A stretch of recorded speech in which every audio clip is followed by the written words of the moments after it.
Howdy! Welcome back to the channel. In this video, I'm going to be sharing useless information on prophecy. This is not as long as the Pit of Heresy videos because I do not know as much about prophecy. If you want to see a prophecy part 2, comment some info, DM me some info. All my Discord will be in the description. As always, if you enjoy, share and comment, like and subscribe, also helpful. Yeah, let's get started.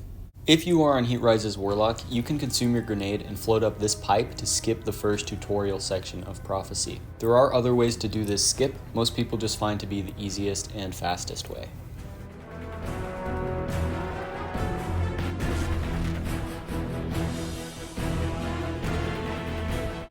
Prophecy is the most dialogue out of any of the dungeons. Spanning over 3,000 words, there are a lot of different options that you can get. I don't want to bore you by showing all of them, but I will show the 5 different dialogue options you can get just from loading into the dungeon. What is the dark, they ask? What is its nature? Why don't they ask the same of the light? A warlock and a dredgen ask a question. What is the darkness? Our answer lies before you. Leave mercy behind. Light or dark, nothing changes. The Nine can see the weft and weave of fate. Eyes up. There is much to learn from them. Hey, we're just here to see what they have to say about light and dark. In and out, got it? A warlock and a dredgen ask a question. What is the nature of the dark? Our answer awaits you. Using the Heatrise's skip I showed in the beginning, you can pick up motes in the tutorial section and carry them into the first encounter to jumpstart it.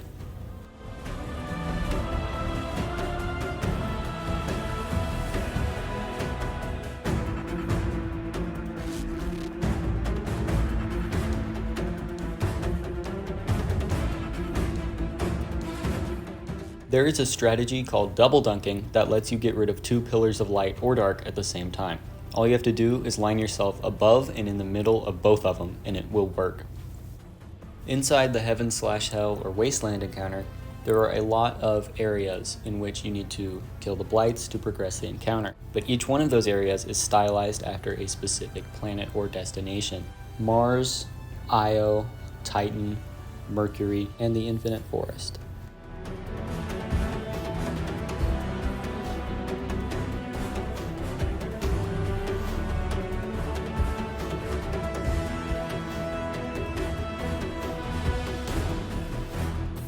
On the edges of the Wasteland encounter, there are these little towers that indicate where the turn back zones start.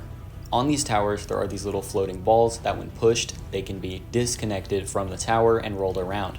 Once they're on flat ground, you can jump on top of them and emote to make the ball wiggle around underneath you.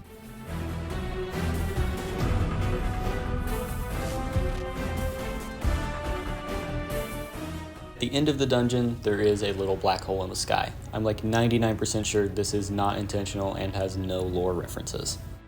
There are 12 incredibly useless collectible urns in the Prophecy dungeon.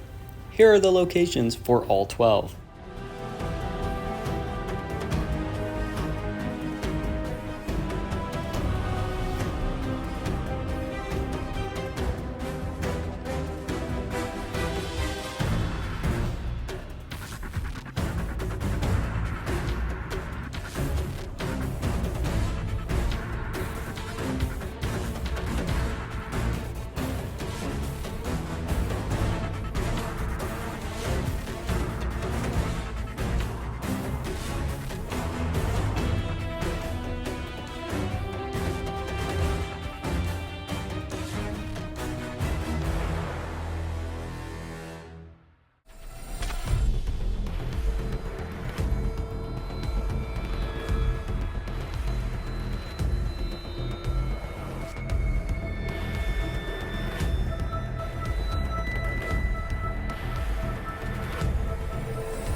And of course, it would not be a prophecy-related video without mentioning Krew, the #1 leader for almost every single stat in the prophecy dungeon.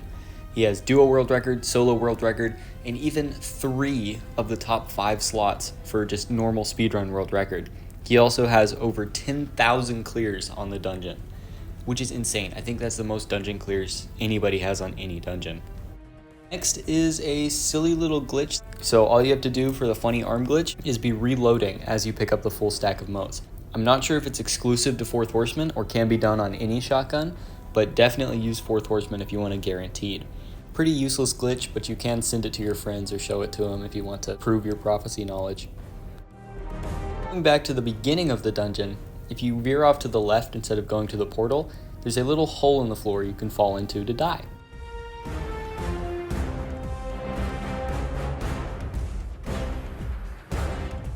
If you've played the Final Shape, you've probably been exposed to its architecture, which is why I was a little surprised when I saw that this pyramid-looking thing in the Prophecy dungeon sort of looked like a finalized shape, much like the architecture in the Final Shape campaign. So I was wondering, to anybody who's very well versed in the lore, was this hinting at the Final Shape campaign? Was this hinting at the Final Shape and finalizing the shape? Or is this just a funny coincidence? Right before following Trolland into the hexahedron encounter, you can go underneath the staircase, crouch under the edge, and hug the right wall to enter an out of bounds area.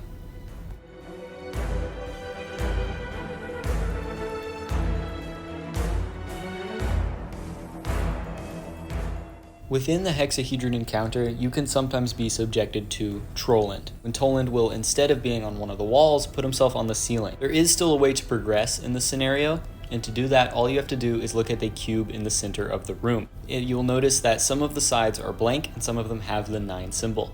If they have the 9 symbol on it, that means that part of the hexahedron encounter has already been cleared. So you want to dunk on one of the sides that is blank.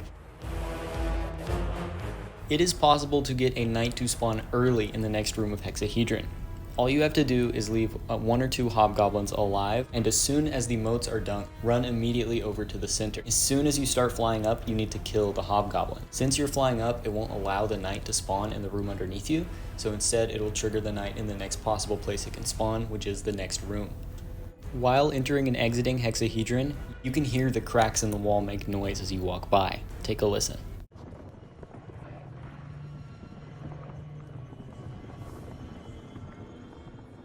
Okay, so sorry that this isn't a super long video. I just don't know as much about prophecy as I do about Pit of Heresy. I do have a little bit more knowledge that I could maybe make into a prophecy part 2. But if anybody else has any other knowledge that they want to see in a part 2, DM me. I'll have my Discord in the description if you just want to help contribute to that video. The next useless dungeon video is probably going to be Spire, but I may want to branch into making a useless information video for the new exotic mission. Be on the lookout for both of those. As always, like and subscribe if you enjoyed. That always helps out. Sharing actually helps out the most, and I love reading comments. I read every comment and I try to reply or at least heart every single comment I see. Thank you so much for watching. Please share to your local prophecy enthusiast.